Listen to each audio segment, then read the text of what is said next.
L'articolo 9 parla del passato, del presente e del futuro del nostro paese. In quanto al passato, viene messo in ballo il patrimonio artistico della nostra nazione. In quanto al futuro, la Repubblica si impegna a promuovere la ricerca scientifica. Quanto al presente, infine, vengono richiamati due concetti chiave. Da un lato il paesaggio e gli animali e dall'altro la cultura. Recentemente è stata introdotta anche la tutela del paesaggio, della biodiversità e degli ecosistemi. C'è bisogno di una cultura della scienza. La Repubblica promuove lo sviluppo della cultura e della ricerca scientifica e tecnica. Sin dagli anni 60 Piero Angela è entrato nelle case dei italiani con articoli giornalistici e programmi a sfondo scientifico. La ricetta per fare amare l'arte? Divertire le persone.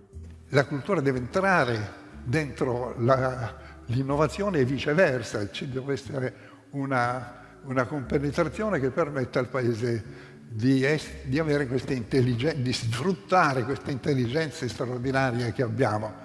Tutela il paesaggio e il patrimonio storico-artistico della nazione.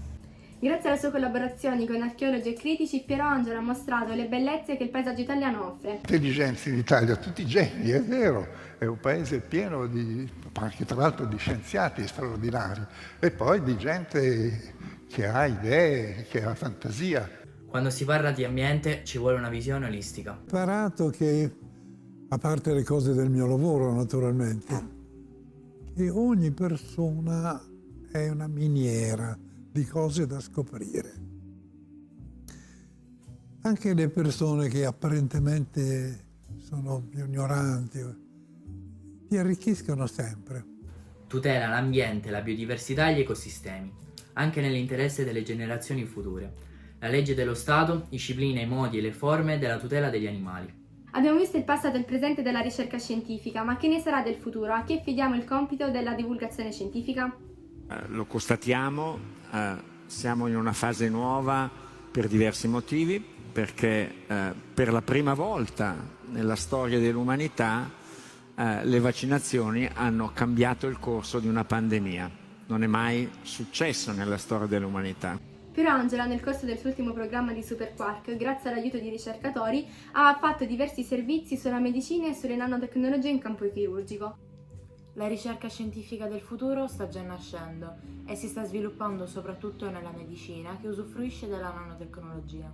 Facciamo nanomateriali, quindi studiamo come poter costruire dei nuovi oggetti utilizzando materiali alternativi a quelli che si utilizzano di solito. E poi ci occupiamo tantissimo di robotica e di intelligenza artificiale perché sono, l'intelligenza artificiale ormai è un po', qualcuno l'ha definita la nuova elettricità, la ragione è che la puoi usare per fare qualsiasi cosa. Se una volta c'erano dei farmaci generici, ora ci sono dei sensori ingeribili che sono personalizzati per ogni paziente, in modo da aumentare l'efficacia del medicinale. Il materiale di scarto per realizzare gli involucri del materiale che poi mangiamo. Quindi abbiamo usato, non so, il residuo del carciofo per fare il packaging del carciofo stesso. Quindi in linea teorica è tutto biodegradabile, qualcosa ce lo mangiamo, certo. Quello che avanza è comunque qualcosa che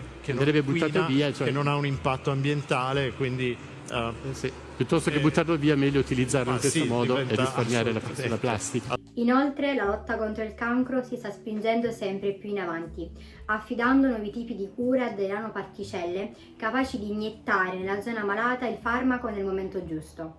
Le nanotecnologie vengono utilizzate per creare un tipo di retina adatte per ridare la vista ai non vedenti. Cari telespettatori, grazie per averci seguiti e buonanotte. cari amici, mi spiace non essere più con voi dopo 70 anni assieme, ma anche la natura ha i suoi ritmi. Sono stati anni per me molto stimolanti, che mi hanno portato a conoscere il mondo e la natura umana. Soprattutto ho avuto la fortuna di conoscere gente che mi ha aiutato a realizzare quello che ogni uomo vorrebbe scoprire. Grazie alla scienza e a un metodo che permette di affrontare i problemi in modo razionale ma al tempo stesso umano. Malgrado una lunga malattia, sono riuscito a portare a termine tutte le mie trasmissioni e i miei progetti. È stata un'avventura straordinaria. vissuta intensamente e resa possibile grazie alla collaborazione di un grande gruppo. A mia volta, ho cercato di raccontare quello che ho imparato. Carissimi tutti, penso di aver fatto la mia parte. Cercate di fare anche voi la vostra per questo difficile paese. Un grande abbraccio. Piero Angela.